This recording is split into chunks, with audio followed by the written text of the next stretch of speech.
Nag-apologize mga kababayan si Jumbi Crimolia, DILG Secretary. Palpak kasi yung mga pronouncement na sobrahan kasi ng electric fan, na sobrahan sa hangin. Di ba? Yan, sabi dito sa balita. Remulla apologizes and takes full responsibility for the 3-week timeline to bring Saldico home. So, panahon na mga kababayan na I think kailangang palitan na ito ng ating Pangulong Bongbong Marcos. Tinasubo yung ating administrasyon. And remember, ang isang sekretary po, alter ego ng ating Pangulo. Ayan tuloy, binibigyan niya ng bala yung mga critics ng ating Pangulo, ng ating administrasyon. Di ba po? Sabi dito sa balita ng Billionaire News Channel, "It is my fault, CILG Remulla. After setting a 3-week timeline to bring fugitive former Representative Saldico home, Interior Secretary John B. Remulla tells PNC it takes full responsibility for presuming Czech Republic holds the same process as the Philippines in deporting citizens. Yes, it was my fault. I presume that the process of the Czech Republic was the same as the Philippines. Apparently, they function on different rules. I take full responsibility for those statements. I apologize." I think hindi sufficient yung apology. Mag-apology lang siya. Kailangan siguro itong si John B. Crimolia ay palitan na lang po. Mga kababayan kung sino, pwedeng ibalik si Binhor Abalos. Magaling si Binhor Abalos. O kung hindi si Trillanes, pwede diyan sa DILG. At saka si Binhor Abalos, pwede sa DOJ kasi abogado 'yon. Ipalit kay Acting Secretary Vida. Kasi si Acting Secretary Vida parang hindi bida. Kundi pabida lang. Sablay. Di ba? Mga kababayan, napaya yung ating Pangulong Bongbong Marcos. Siyempre, saan manggaling yung mga information na to kundi sa kanyang mga officials. Kaya tingin ng Pangulo, kala niya, mapapabalik na si Saldico. Pumalpak mga kababayan, talagang napahiya yung ating administrasyon. Kinakapitalize naman ng mga critics para siraan yung ating Pangulo. Pero the intention of the President, napakaganda. Di ba? Sa pagbabalita na excited siya, mga kababayan. Ngayon, frustration, disappointment, sabi ni Yossi Castro, ang na-feel ng ating Pangulo kasi nakalusot pa rin si Saldico. Ang intensyon ng ating Pangulo mapabalik dito para harapin ni Saldico yung mga kaso na kanyang kinakaharap po in relation sa flood control scandal. So makikita natin yung sincerity ng ating Pangulo na talaga tuldukan ang issue sa flood control at solusyonan yung problema sa korupsyon. Ngayon po, na-divert doon sa issue ng failure ng ating gobyerno na maibalik dito sa ating bansa si Saldico. Hindi na pinag-usapan kung gaano ka-eager yung ating Pangulo na iharap sa hustisya si Saldico. Di ba may mali mga kababayan? Ang importante dito, yung intensyon ng ating Pangulo. Hindi yung pag-fail niya, mga kababayan, na maibalik si Saldico. At malinaw naman yung mga statements ng ating Palasyo Malacanang, mga kababayan, na hindi pa rin siyempre titigil ang ating administrasyon na habulin, hindi lang si Saldico, lahat, mga kababayan, nasangkot dito sa korupsyon sa ating gobyerno. Di ba napakaganda ng intensyon ng ating Pangulong Bongbong Marcos? Ibig sabihin, mali yung mga propaganda ng mga DDS na si Saldico talagang gustong patakasin. 'Di ba? Ayaw pauwiin. 'Di ba ganun yung mga akusasyon nila noon na sinasabi nila si Martin Romualdez mismo. Pinagsabihan na niya yan si Saldico na wag nang umuwi. Pinaalis dito sa Pilipinas para pagtakpan yung ating Pangulo at saka si Martin Romualdez. O ngayon na mismo yung ating Pangulo ang nag-i-effort para makabalik dito after that report ng sabi na hold ng Czech authorities. Ngayon, minamasama pa nila. Sana lang lulugar, mga kababayan, yung ating gobyerno, paganyan. Sabi nga, damn if you do, damn if you don't. So, lumalabas ngayon, mga kababayan, sa statement ni John Vic, parang pambansang liability na. Puro sablay. So, sabi ng mga observers, dapat siguro palitan na niya ng ating Pangulong Bongbong Marcos ito si John Vic bago pa lumala yung pinsala sa ating administrasyon. Si John Vic kasi, di ba nag-announce to na may intention siya, open siya, mga kababayan. Open siya na tumakbo sa pagkapangulo. Kaya siguro ito na-excite. Ayan tuloy, sa kanyang sobrang excitement, pumalpak. So, sa gitna mga kababayan ng sunod-sunod na supply, maling mga impormasyon, at saka high-profile fugitive na patuloy na nakakalusot, lumalakas ngayon yung tanong ng publiko. Hanggang kailan mananatili sa kanyang pwesto itong si John Vic Rimulya? Kung bawat press con may kasunod na kahihiyan, mga kababayan. Diniso na nga po ng Palacio Malacanang yung kanyang statement. Diniso ni Jose Castro. Ang DILG, mga kababayan, ay hindi po siya entertainment desk. Pati yung mga announcement niya, mga kababayan, ginagawang pabiro yung mga terminologies na ginagamit. Parang hindi professional. Hindi po entertainment desk ang DILG. Hindi po siya lugar sa trial and error o media theatrics. Ito po ay isang ahensyang humahawak sa peace and order, local governance at saka public safety. Kapag mali ang liderato dito, mga kababayan, buong gobyerno ang nadadamay, buong gobyerno ang nagsasuffer, buong gobyerno ang nadadali. Ang pagtakas, mga kababayan, ni Saldico mula sa custody ng Czech authorities, hindi po siya simpleng aberya. Isa itong malaking embarrassment sa totoo lang sa gobyerno at indikasyon ng kapalpakan sa coordination. Noong April 16, inanunsyo ng ating Pangulong Bongbong na nasa custody na niya ng Czech authorities si Saldico. Ngunit pagsapit ng April 28, kahapon lang, nakumpirmang nakalabas na pala si Saldico ng Czech Republic at wala na sa custody ng Czech authorities. Ayon sa ulat, nasa France na ngayon si Saldico at naghain ng application for political asylum. So ang ibig sabihin nito, habang nagdidiwang yung ilan, nakatakas na pala yung target. Isa po itong malinaw na failure sa follow-through. Sa operasyon, mga kababayan, hindi sapat yung nahuli na.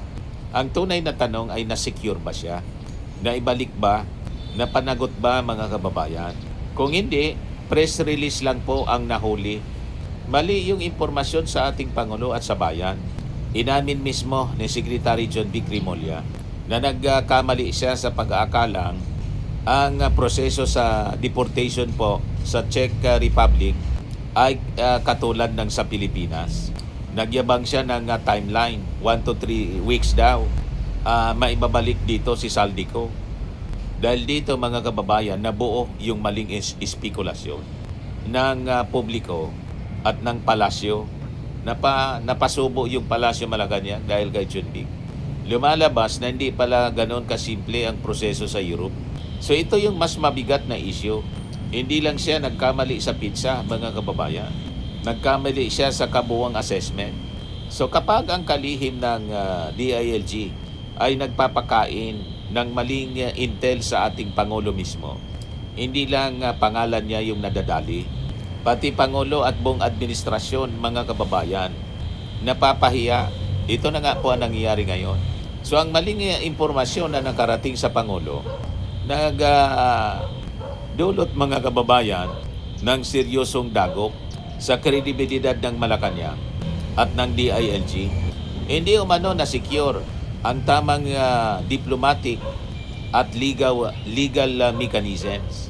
Kabilang sa mga binabanggit ng mga kritiko, ang kakulangan sa tamang delegasyon at kakulangan sa pag-secure ng Interpol Red Notice sa tamang timing. Ang resulta, dagdag gastos, dagdag kahihiyan, dagdag duda sa kakayahan ng Estado. Kapag paulit-ulit na mga kababayan yung ganitong sablay, hindi na siya isolated incident. Pattern na siya mga kababayan. Hindi po sapat ang sorry sa timeline na nangyari.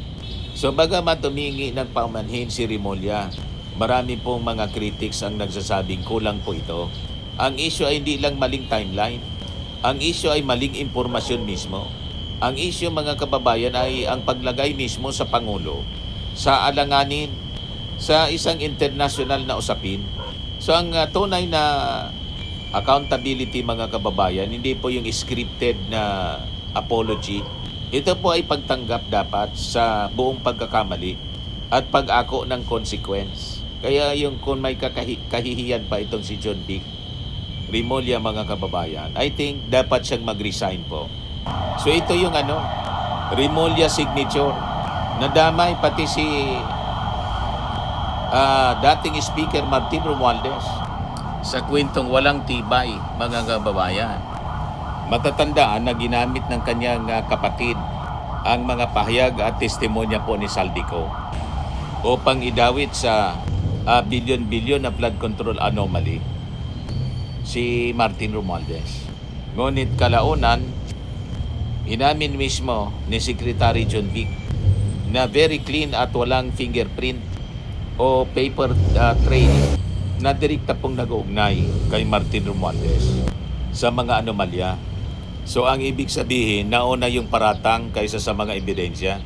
So bakit hindi niya kinausap ang kapatid niyang si Boying? So ito ang delikado mga kababayan sa pamamahala.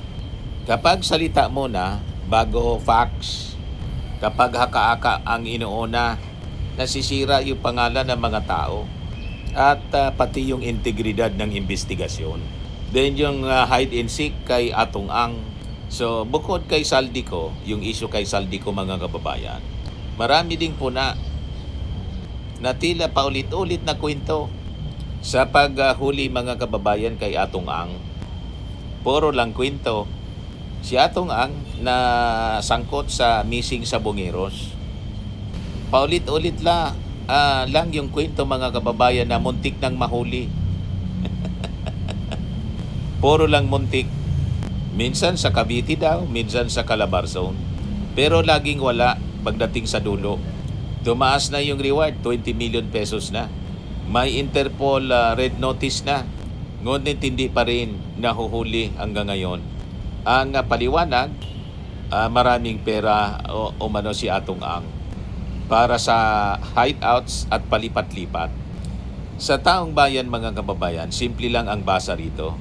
Kung palaging malapit na pero wala mang resulta, may problema po sa sistema kung hindi mismo sa liderato. Ang nangyayari, reckless remarks at mga publicity stunts lang yata.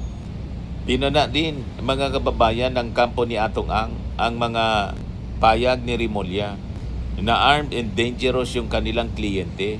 May mga nagsabing tila nag-iikayat pa ng shoot to kill mentality. Ang mga salita mga kababayan ng isang DILG secretary ay may bigat. Hindi dapat ito ginagamit sa mga padrama, dramatic effect. Matatandaan mga kababayan na nagkaroon din ng tensyon sa pagitan noon ni Remulla at saka ni General Torre bago ito natanggal sa pwesto si Nicolas Torre.